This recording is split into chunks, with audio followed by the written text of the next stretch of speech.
This is my studio. I'm in a flat in Glasgow. I've left the turtle out for you to see. He's what I thought was the size of a car, but maybe he's not. I'm not sure. Or she, I don't know. There's no, like, I don't know what sex the turtle is.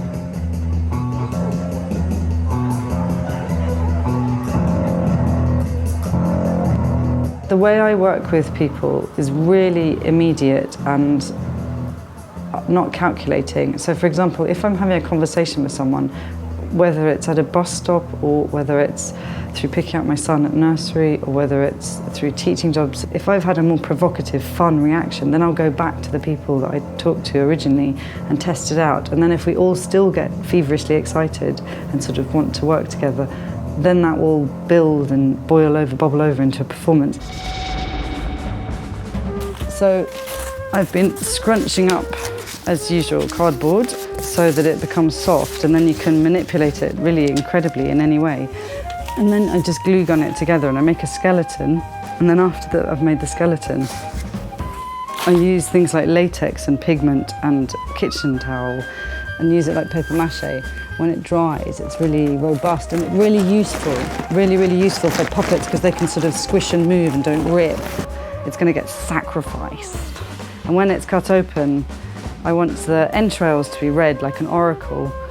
But then I had this brainwave that the entrails could be a character in their own right and be a kind of costume and jump out and do a frenzied dance.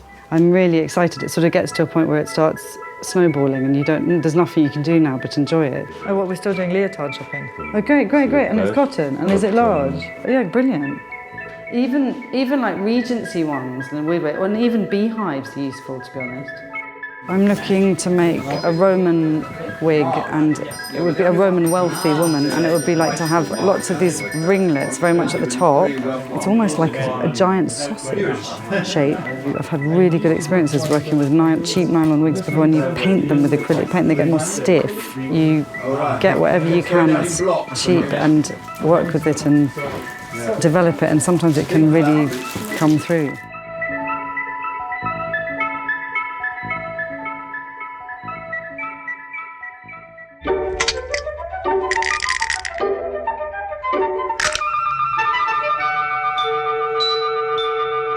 It was in 2009 that I made a big decision to try to make films, and I started the Hermita's Children's series. But more recently, I can see that I've made not just documentations of performances, but actually I've started to become to be a filmmaker.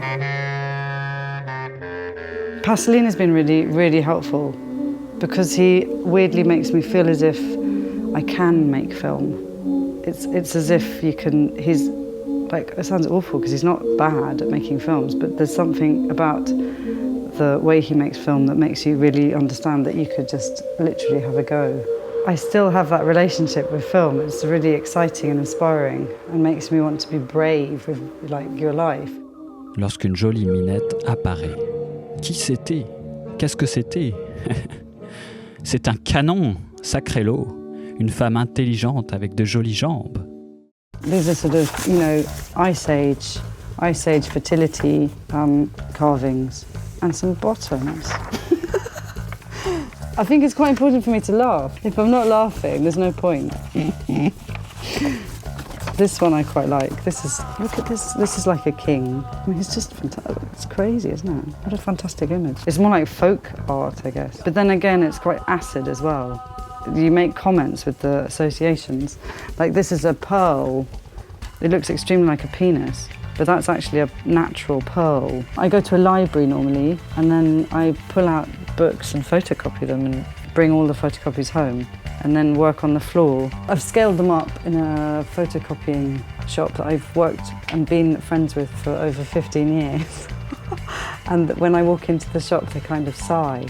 I really enjoy the transition to make something grandiose from something that's incredibly low economy and simple. That's the jump I enjoy the most. It's really exciting that you could spend, yes, £200, but you could cover an enormous room with images that can be visually intoxicating. Yeah, a lot of my work's about morale. It's about boosting morale. It's like really stressful how much most of our culture and society wears down morale. The performances are to do with making a stop in time for people to just literally feel good for that period of time. You don't have to have any strain around you just for those 20 minutes or whatever it is. By default, I seem to always land back in a place where I can have that freedom and sense of fun. And I would prioritise various forms of sort of mayhem or irresponsibility. So I guess you can sort of guide that, I'd say, oddly.